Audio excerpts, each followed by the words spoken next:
जो टॉपिक है वो थोड़ा सा मेरे दिल के करीब है, थोड़ा गहरा है, और मैं चाहूँगा आप सभी थोड़ा सा ठहर के, थोड़ा सा टाइम निकाल के, थोड़ा सा अपने स्पेस पे आकर के थोड़ा शांति से इस वीडियो को आप सभी देखें। नाउ देखिए, पेन, दर्द, सौरो, तकलीफ़, आप चाहे किसी भी नाम से बोल लो, राइट। भगवान ने ये मेरे साथ क्यों किया, मेरा लक ऐसा है, माई फेट, जहाँ भी मैं जाता हूँ वहाँ पे कुछ गलत हो जाता है, अ बैड ओमन, बचपन में मेरे साथ कुछ ऐसा हुआ, आने वाले टाइम का पता नहीं क्या होगा, राइट। मेरे करंट कंडीशंस ठीक नहीं हैं, मेरे फाइनेंशियल्स अच्छे नहीं हैं, मैं एक अच्छा स्टूडेंट नहीं हूँ, right. I don't have this skill, I don't have that skill, मैंने इस कॉलेज से पढ़ाई नहीं की, मैंने वो नहीं किया, मैं वो कोर्स कर लेता, मेरे साथ कोई अगर बेहतर रिलेशनशिप हो सकता था, राइट। तो इन सारे चीज़ों का एक बोझ, एक गिल्ट, ये सब कुछ एक हैवी बैगेज बन कर के हमारे साथ साथ चलता है, और जिसका नाम हम पेन रखते हैं। रास्ते पे आप चल रहे होते हैं और आपके साथ साथ ये सारा ये this entire property of pain goes with you. तो हम कहीं ना कहीं काफ़ी बर्डन्ड फील करते हैं, राइट। लेकिन अर्थर शोपेनहावर ने, एक बहुत बड़े philosopher, he is one of the father of philosophy, a founding figure, a pioneer of pessimistic philosophy. Now, this man, Schopenhauer, has given a completely different perspective on pain. ये कहते हैं कि pen अगर नहीं होता आपकी लाइफ में तो शायद ज़िंदगी और भी ज़्यादा मुश्किल होती। अगर सब कुछ बहुत अच्छा होता, सब कुछ अगर एकदम एकदम गोल्डन, सब कुछ लग्जूरियस, सब कुछ at an instant of your will हो रहा है, things would have been more dangerous then, as per Schopenhauer. क्यों? ज़रा समझने की कोशिश करते हैं इस बात को। ये वीडियो आपको थोड़ा सा सुलेस, थोड़ा सा शांत करके रख सकता है,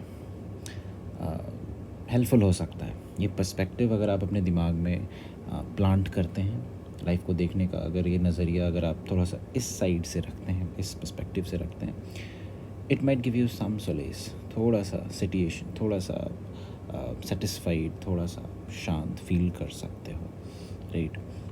सो let's go into the quote all together. So here it is. अगर आप इस कोट को पढ़ोगे ध्यान से, take a while and read it yourself, right. But misfortune has its uses. वो कहते हैं कि मिसफॉर्च्यून का अपना कुछ यूज़ होता है, कि हमारा जो बॉडी फ्रेम है would burst asunder, will fall apart if the pressure of the atmosphere was removed. अगर आप अपने आज इर्द गिर्द से जो हमारा एटमॉस्फेयर है, एटमॉस्फेरिक प्रेशर है हमारे बॉडी पे, अगर मैं उस एटमॉस्फेरिक प्रेशर को हटा दूँ तो your body will burst apart, क्योंकि हमारा ब्लड प्रेशर के साथ हमारा एटमॉस्फेयर बैलेंस करके रहता है, एटमॉस्फेरिक प्रेशर। तो सुनने में तो आता है कि एटमॉस्फेरिक प्रेशर है, 5 हाथियों का वज़न हमारे ऊपर एटमॉस्फेरिक प्रेशर के जैसा हमारे ऊपर बना हुआ रहता है, but look at the importance of it. So उसी तरह से उन्होंने एक एनालॉजी ड्रॉ की है। If the lives of men were relieved of all need, hardship and adversity, if everything they took in hand were successful, they would be so swollen with arrogance that though they might not burst, they would present the spectacle of unbridled folly. Rather, they would go mad. मतलब कि अगर इंसानों के life में भी अगर इसी तरह से कोई हार्डशिप, कोई एडवर्सिटी, कोई मुश्किल हालात अगर नहीं होता, और अगर सब कुछ सक्सेस हो जाता, सब कुछ एकदम एकदम पेव्ड वे होता अगर लोगों के लिए, तो people would be filled with arrogance, high headedness. वो बर्स्ट तो नहीं कर जाते हैं, बट जो सामने आता, जो ह्यूमैनिटी का चेहरा आता, वो और भी ज़्यादा फ्लॉड आता. कैसा आता? They would go mad. And I may say further that a certain amount of care or pain or trouble is necessary for even man at all times, for every man at all times. A ship without ballast is unstable and will not go straight. आपने देखा होगा जो ships चलती हैं, उन ships के नीचे एक भारी वज़न, बैलेस्ट जिसको हम लोग कहते हैं, भारी वज़न नीचे डाल के रखे जाते हैं. शिप्स के नीचे उसे डाल के रखे जाते हैं ताकि शिप्स दोनों साइड से स्टेबल रहे. राइट. तो ये जो एक्सेस वेट है, जो एक्सेस प्रेशर है, ये चीज़ों को हम स्टेबल बनाए रखता है. अगर सब कुछ अगर इन अ मैटर ऑफ इंस्टेंट होने लगा, आप सोचे और चीज़ें होने लगी, अगर ऐसे हो जाती चीज़ें, तो as per Schopenhauer people would go mad. Right. Because आप ज़रा सोचें कि अगर अगर डार्कनेस नहीं होती तो रोशनी का क्या इम्पोर्टेंस होता. It is because darkness exists we value light. Right. It is because there is hatred in this world, so we loved our loved ones. Right.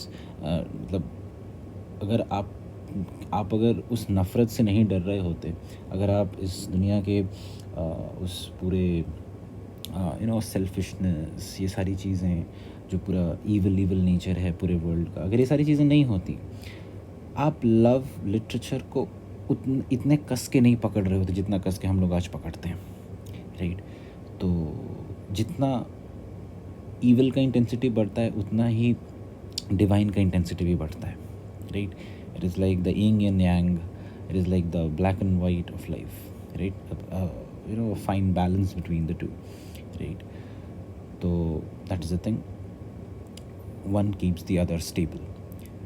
और आगे अगर पढ़ें तो ये कहता है कि certain it is that work, worry, labour and trouble from the lot of almost all man their whole life long. But if all wishes were fulfilled as soon as they arose, how would men occupy their lives? What would they do with their time? If the world were a paradise of luxury and ease, a land flowing with milk and honey, where every jack obtained his hill at once and without any difficulty, men would either die of boredom or hang themselves, or there would be wars, massacres and murders. अब वो कह रहे हैं जैसे कि अब मान लो एक ऐसा मूवी है जिसमें सब कुछ अच्छा चल रहा है, there is no rise and fall. अब अगर देखोगे, अगर उस मूवी में विलन नहीं है, थोड़े थ्रिल नहीं है, कुछ हैरत अंगेज़ कुछ वैसा नहीं है, कुछ कोई थ्रिलर नहीं है, थोड़ा सा सस्पेंस नहीं है, तो वो मूवीज़ बेकार लगती हैं. It is the fall of the hero, it is the fall of the good elements that make the suspense rise, that adds thrill, that add taste to the life, that add taste the cinema. Right. तो वही कह रहे हैं कि अगर सब कुछ perfect हो गया तो फिर परफेक्शन का कीमत क्या रह जाएगा. इफ़ एवरीबडी हैज़ गोल्ड, तो फिर गोल्ड का कीमत कैसे रहेगा. गोल्ड का कीमत इसीलिए है बिकॉज सबके पास नहीं है, और हमारे पास, और and we know that life is futile. Right. अगर कुछ करने का नहीं होगा, अगर सबके पास अगर सब कुछ होगा, तो फिर इंसान करेगा क्या अपने समय के साथ? वो पागल हो जाएगा. Right. It is these things that we chase that gives purpose to life itself. Otherwise बंदा क्या करेगा फिर? आप ज़रा सोचें उस कंडीशन को जहाँ पे सबके पास सब कुछ है, वो क्या कर रहा होगा? Everybody has access to everywhere, everything. क्या कर रहा होगा वो इंसान? वो यूज़ करके थक जाएगा चीज़ों को. Right? He will be in a complete frivolous, frolic state. Right? Just imagine about that situation and appreciate your pains कि ओके, ये है तो मेरी लाइफ में एक मीनिंग है. That's it. Thank you for today.